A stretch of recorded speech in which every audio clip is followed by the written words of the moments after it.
आप तमाम लोगों के लिए इंतहाई बड़ी ब्रेकिंग न्यूज़ मैं लेकर आया हूं, क्योंकि Bobji the king Pakistan cricket team के तीनों फॉर्मेट्स के कप्तान ऐसे समझे बन चुके हैं। पाकिस्तान क्रिकेट बोर्ड ने उनके साथ रब्ता शुरू कर दिया है और साथ ही साथ 5-6 प्लेयर्स हैं जिनके बारे में बाबर ने डिमांड कर दी है।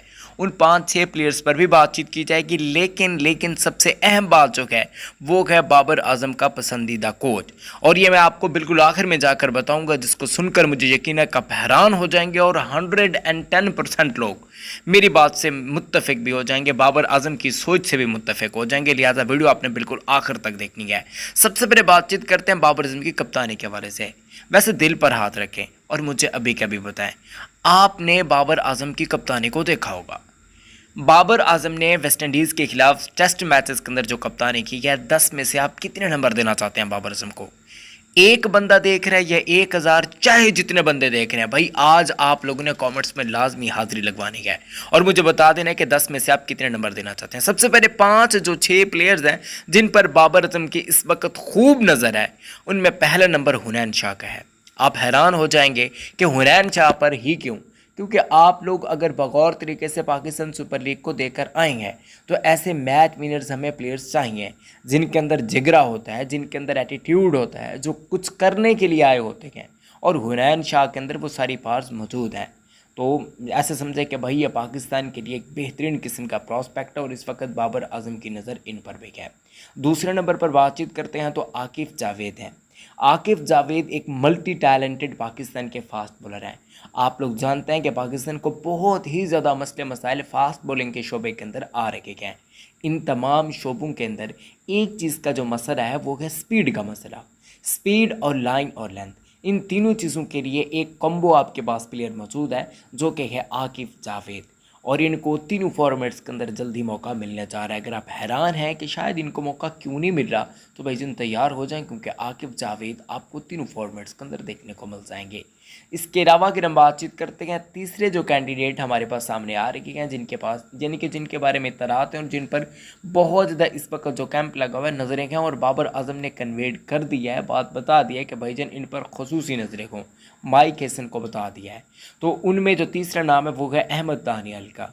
अहमद दानियाल एक ऐसा प्लेयर है जो बॉलिंग बहुत अच्छी करता है, खासकर डेथ ओवर्स के अंदर। चूँकि पाकिस्तान को मसले मसाइल यहीं पर ही बहुत ज़्यादा आते हैं कि आखिरी ओवर्स के अंदर हम बहुत ज़्यादा रन दे देते हैं, जिसकी वजह से बहुत ज़्यादा मसले मसाइल हो जाते हैं। इन तमाम मसले मसाइलों का हल करने के लिए, चूँकि आपको पता है शाहीन अफरीदी तो हमारे पास एक दौड़ता हुआ स्पिनर है ना, भागता हुआ स्पिनर जिसको कहते हैं, और बैटिंग भी इतनी खासी नहीं कर सकता। तो यहाँ पर अहमद दानियाल बैटिंग भी बड़ी ज़बरदस्त किस्म करते हैं, फास्ट बॉलर हैं, बहुत कमाल की स्पीड भी काफ़ी अच्छी है। एक और जिस प्लेयर पर बहुत ज़्यादा इस वक्त बाबर आजम की नज़र है वो है समीर मिन्हास। आप लोग खुश हो जाएंगे, मुझे यकीन है, क्योंकि ये प्लेयर ही ऐसा और इसके अंदर क्लास है। आप लोग हैरान होंगे, अगर आप पाकिस्तान क्रिकेट पर थोड़ी बहुत भी नज़रें रखते हैं तो आप लोगों को मालूम होगा कि बाबर आजम ने अभी तक समीर मिन्हास के वजह से कोई ज़्यादा बातचीत नहीं की, लेकिन कैंप के हवाले से उन्होंने साफ तौर पर माइक हैसन को बोला है कि भाईजान इस बच्चे पर नज़र रखें। एक और बात, इस्लामाबाद यूनाइटेड की इन्होंने नुमाइंदगी की थी और इस्लामाबाद के जितने भी फॉरेनर प्लेयर्स के मैंने इंटरव्यूज़ देखे गए, उनसे जब पूछा गया कि पाकिस्तान के अंदर आपने टैलेंट को देखा है तो पाकिस्तान का मल्टी टैलेंटेड नौजवान उभरता हुआ खिलाड़ी कौन है, ताकि दुनिया को पता लग सके, तो भाईजान आप हैरान होंगे कि सभी ने समीर मिन्हास का नाम लिया। मैंने जितने के भी इंटरव्यूज़ लिए हैं, अगर उनसे पूछा गया है कि पाकिस्तान को उभरता हुआ मल्टी टैलेंटेड बल्लेबाज कौन है, तो उन्होंने समीर मिन्हास का नाम लिया है। एक और बॉलर है जिसकी स्पीड काफ़ी है, बहुत अच्छी है, मैं बहुत मरतबा कह चुका हूँ, अब फिर कह रहा हूँ, जितने भी हमारे प्लेटफॉर्म है वहाँ पर मैं आपको बता चुका हूँ कि भाई अब्दुल सुबहान को ना मौका देना चाहिए। अब्दुल सुबहान एक ऐसा मल्टी टैलेंटेड हीरा है आपका, कि इनके पास स्पीड है, एग्रेशन है, गुस्सा है, हर चीज़ मौजूद है, तो आप इनको मौका दें। और इवन बाबर आजम की नज़र पे इन पर है, तो ऐसे में कोई आपको ज़्यादा परेशानी वाली बात नहीं है, ज़्यादा टेंशन लेने वाली बात नहीं है। अब जो मसले मसाइल इस वक्त बाबर आजम के लिए क्रिएट कर सकते हैं वो एक आध ही बंदे हैं। अब पहले जिनके साथ बाबर आजम के ताल्लुकात अच्छे नहीं थे, अब वहीं चाहते हैं कि भाईजान बाबर आजम पाकिस्तान का कप्तान बने। आकिब जावेद इस वक्त ऐसे हैं, आप हैरान हो जाओगे बोर्ड के अंदर, जो चाहते हैं कि बाबर आजम को कप्तानी दे देनी चाहिए, क्योंकि बाबर आजम साहब ने बहुत अच्छी कप्तानी की है। बाबर आजम अब इम्प्रूव बहुत ज़्यादा कर चुके हैं। मेन चीज़ ये आ रही है कि बाबर आजम जो है ना वो इम्प्रूव बहुत ज़्यादा कर चुके हैं, कप्तानी बहुत अच्छी हो चुकी है, डिसीजन मेकिंग जो बाबर आजम की है वो बहुत अच्छी हो चुकी है। अब इन्हीं सभी चीज़ों का कॉम्बो बनाते हुए बाबर आजम के सर पर कप्तानी का ताज सजाया जा रहा है।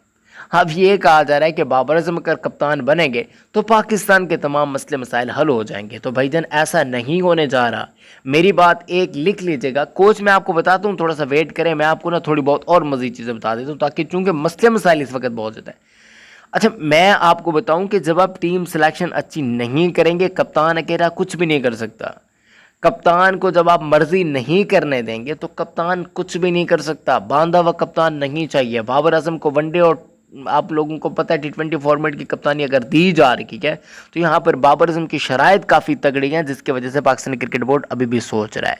बाबर आजम ने टेस्ट की कैप्टनसी ली है, चूँकि आप लोगों को पता है कि आकिब जावेद से जर्नलिस्ट ने सवाल किया कि भाईजान बाबर आजम ने जो है वो कप्तानी ली है, कुछ तो शर्तें शराइत होंगी। तो उन पर भाईजान ने जवाब दिया कि भाईजान कोई ऐसी शर्तें शराइत नहीं है। बाबर को हमने कहा कि आप कप्तान बन जाए, उन्होंने कहा ठीक है, कोई मसला नहीं है। अब कोई भी बंदा वो क्या मानेगा? नहीं मानेगा, क्योंकि हमें पता है इनकी सियासत का, इनके खेल का, सभी लोगों का, आकिब जावेद जैसा टुच्चे लोगों का। तो जब ये सारे सीन हमें देखने को मिलते हैं ना, फिर ये बात हकीकत हो जाती है कि भाईजान बाबर आजम को कन्वेंस करने के लिए पाकिस्तान क्रिकेट बोर्ड के चेयरमैन ने खुद बाबर आजम को कन्वेंस किया। खुद PCB के बड़े छोटू ने बाबर आजम के जाकर फैमिली को कहा कि भाईजान कप्तानी बाबर करे। अब एक मरतबा फिर वहीं सोर्सेज ये क्लेम कर रहे हैं कि बाबर को वनडे और T20 की कप्तानी दे दी गई। T20 का तो खैर पहले ही बोल दिया गया था, जब बाबर को कप्तान बनाया गया था टेस्ट का, उसी वक्त ये बोल दिया गया था कि भाईजान सलीमान लियाकत जो है वो आपके T20 के कैप्टन नहीं होंगे। इवन उनकी परफॉर्मेंस भी अच्छी नहीं गई है। साहिबजादा फरहान की तरफ देख रहे हैं, लेकिन मुझे नहीं लगता कि वो कुछ अच्छा डिसीजन रहेगा। साहिबजादा फरहान मुझे कोई अच्छे कप्तान बनते हुए नजर नहीं आ रहे। तो बाबर आजम को जब वो तीनों फॉर्मेट्स का कप्तान बनाया जाएगा, वनडे फॉर्मेट के अंदर भी बाबर आजम कप्तान बनते हुए नजर आ रहे हैं। ये बात मेरी लिख लीजिएगा, आज ये बात मेरी गांड बाज के लिख लीजिएगा कि भैया नहीं होने जा रहा है, क्योंकि बाबर आजम आपका कप्तान बनने जा रहा है तीनों फॉर्मेट्स के अंदर। बाबर आजम को ये बात बता दी गई है कि भाई ये जो टेस्ट सीरीज आ रही है ना इंग्लैंड वाली, यहाँ पर खुद भी रन बनाए, एक टेस्ट मैच भी हमें जीत करते, बेशक एक मैच आप ड्रा कर लें, सीरीज कोशिश करें कि ड्रा हो जाए। ये बताया जाएगा पाकिस्तान क्रिकेट बोर्ड के बड़े छोटों को। और बाबर आजम साहब इस वक्त खूब मेहनत करते हुए नजर आ रहे हैं। इत्तलात के मुताबिक बाबर आजम साहब ने प्लेयर्स को ये बोल दिया है कि भाईजान जो परफॉर्म करेगा वहीं रहेगा। दोस्ती यारी वाला कल्चर बाबर आजम खत्म करने जा रहे हैं। आप लोगों को पता होगा कि इमाम उल्लाह को दोनों मैचेस के अंदर मौके दिए गए, तो लोग कह रहे थे कि भाई ये बड़े गलत काम किया गया है। तो अब आप लोग देखेगा कि इंग्लैंड सीरीज के अंदर इमाम पहला टेस्ट मैच खेलता भी है, लेकिन इमाम की जगह नहीं बन पाएगी, क्योंकि शान मसूद मुकम्मल तौर पर फिट हो चुके हैं। अब्दुल्ला शफीक अजान वैस ओपनिंग करेंगे। नंबर 3 पर अगर हम बातचीत करते हैं तो शान मसूद होंगे। नंबर 4 की बातचीत करते हैं तो बाबर आजम होंगे। इवें अगर सऊद शकील फिट नहीं होते, कामरान गुलाम को साफ तौर पर बता दिया गया, जबकि रिजवान को बोला गया कि भाईजान आपकी यह आखिरी सीरीज़ है, आप चलें तो आप टीम के साथ रिटेन रहेंगे, वगरना तीनों फॉर्मेट्स के अंदर आपकी जगह नहीं बनेगी। जी हाँ, सिक्स सुन रखी है। गाजी गौरी की जानब देखा जा रहा है, सरफराज अहमद काफ़ी ज़्यादा बैक कर रखेंगे गाजी गौरी को, साथ ही साथ रुहेल नज़ीर को टेस्ट फॉर्मेट के अंदर एडजस्ट करने की कोशिश भी की जा रही है। यानी कि गाजी गौरी को जो है वो वनडे, जबकि T20 फॉर्मेट्स की बातचीत करते हैं तो साहिबजादा फरहान को T20 फॉर्मेट का यानी कि जो विकेट कीपिंग होती है वो दी जा सकती है, जबकि ख्वाजा नाफे भी हैं, वो भी विकेट कीपिंग कर सकते हैं। इसके अलावा अगर हम बातचीत करते हैं हारिस भी हैं, आज़म खान भी हैं, लेकिन देखना पड़ेगा कि क्या सीन बनता है। लेकिन इत्तलात यहीं सामने आ रही है कि उस्मान खान जो है वो एज अ बैट्समैन के तौर पर कह रहे हैं, एज अ कीपर जो है वो किसी और को लाया जा रहा है। लेकिन मेरे हिसाब से उस्मान खान आपके बेस्ट कीपर हैं, तो उनको छेड़छाड़ करने की ज़रूरत नहीं। अब कोच की बातचीत करते हैं। देखिए 27 का वर्ल्ड कप आ रहा है, 2027 का वनडे वर्ल्ड कप, तो उससे पहले दुनिया की बड़ी बड़ी टीम्स जो है वो अपनी टीम के लिए तैयारियां कर रही है। तो आपको ऐसे अच्छे कप्तान की ज़रूरत है जो बाबर आजम के सर को ना खो जाए, ऐसे कोच की ज़रूरत है हमारे। बाबर तो कप्तान होगा, तो ऐसे में जो केन विलियमसन जो है वो बेस्ट सूटेबल रहेंगे।